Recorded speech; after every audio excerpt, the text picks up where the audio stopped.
Luffy is gonna destroy the Fishman Island is confirm. One Piece chapter 1107 में reveal हो गया है कि कारिबो का इंस्पिरेशन जो है वो है Marshall D Teach AKA Black Beard. इस चैप्टर में हमें दिखाया गया था कि कैसे Caribou Catarina Devon and Van Augur को बार बार रिक्वेस्ट करे जा रहा था कि उसे कैप्टन टीच के पास ले जाए ताकि वो ब्लैक बियर्ड को एंशिएंट वेपन्स के बारे में बता सके एंड ब्लैक बियर्ड उसे अपने क्रू में शामिल कर ले। एंड ये कोई सरप्राइजिंग वाला बात नहीं है क्योंकि कारिबो स्ट्रॉयड्स का पीछा फिशमैन आइलैंड से ही कर रहा था, तो ऑब्वियसली उसे पता ही होगा। एंड अब जब कारिबो ने ये कह ही दिया है कि उसे एंशिएंट वेपन्स के बारे में पता है एंड वो ब्लैक बियर्ड पायरेट ज्वाइन करना चाहता है, सो डज इट मीन कि अब ब्लैक बियर्ड एंशिएंट वेपन को हासिल करने के लिए फिशमैन आइलैंड जाएगा? एंड अगर ये हुआ तो हमें देखने को मिलेगा all out battle between Straw Hats pirate and Black Beard pirate, जिससे कि मैडम शर्ली का प्रोफेसी भी सच हो जाएगा। एंड चैप्टर 1094 में हमने देखा था कि कैसे किजारू को गम गम व्हाइट स्टार से मारने के बाद लूफी को गियर 5 का ड्रॉबैक का सामना करना पड़ा था, जिसके बाद उसे फिर से फाइट करने के लिए खाना चाहिए था। एंड इन चैप्टर 1104 लूफी को अचानक से कहीं से खाना मिल जाता है, जिसके बाद वो हो जाता है गायब। इसे देखकर फैंस सोचने लगते हैं कि ये कारिबो का काम है एंड उसने लूफी का हेल्प इसलिए किया होगा क्योंकि उसे लगा होगा कि लूफी बस्टर कोल को रोक सकता है, लेकिन उसने देखा कि लूफी तो सैटर्न एंड किजारू से फाइट करने में ही बिजी है, जिसके कारण उसे लगा कि अब बस्टर कोल को रोका नहीं जा सकता। तो शायद उसने बस्टर कोल से बचने के लिए वैन ओगर एंड कैटरीना से ये झूठ बोला हो कि वो ब्लैक बियर्ड को ऐसे इंस्पिरेशन मानता है ताकि वो लोग उसे वहाँ से ले जाए एंड वो वहाँ से बच निकल सके। लेकिन उसने ब्लैक बियर्ड पायरेट ज्वाइन किया या नहीं ये तो अभी तक रिवील नहीं हुआ, लेकिन कुछ फैंस ये मानते हैं कि कारिबो ने ब्लैक बियर्ड पायरेट ज्वाइन कर लिया है एंड उसने एंशिएंट वेपन्स के बारे में ब्लैक बियर्ड को बता दिया। जैसे कि तुम सभी को पता है कि एंशिएंट वेपन्स बहुत ही खतरनाक है एंड अगर ये किसी गलत हाथ में पहुंच जाए तो तुम सोच ही सकते हो कि कितना भयानक तबाही हो सकता है। एंड सीरीज में पहली बार हमें इसके बारे में फिशमैन आइलैंड में सुनने को मिला था। इन वेपन्स के बारे में बहुत ही कम ही इन्फॉर्मेशन है एंड ये कहा जाता है कि ऐसे सिर्फ 3 ही वेपन्स है, पोसाइडन, यूरेनस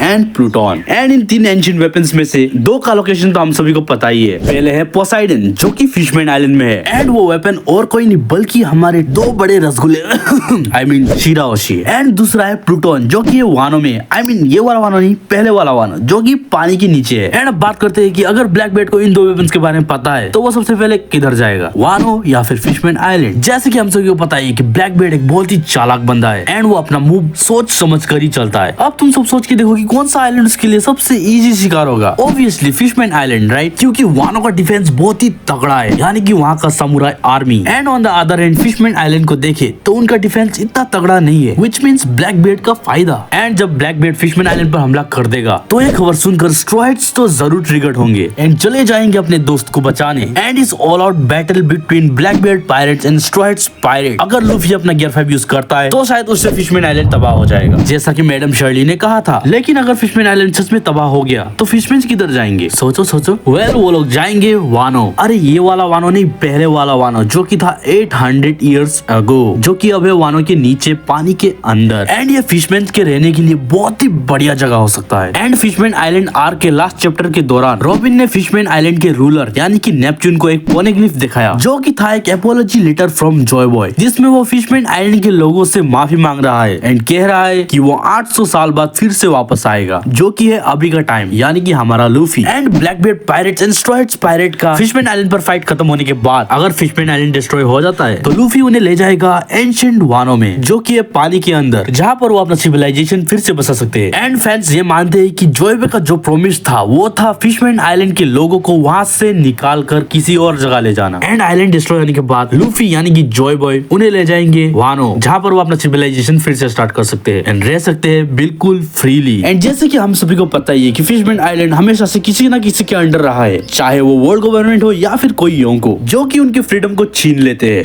तो अगर लूफी उन्हें वानो ले जाएगा तो वो लोग हो जाएंगे बिल्कुल free. So that's it for today. Video पसंद आया तो लाइक करो एंड चैनल पर नए हो तो सब्सक्राइब करो एंड मिलते हैं नेक्स्ट वीडियो में।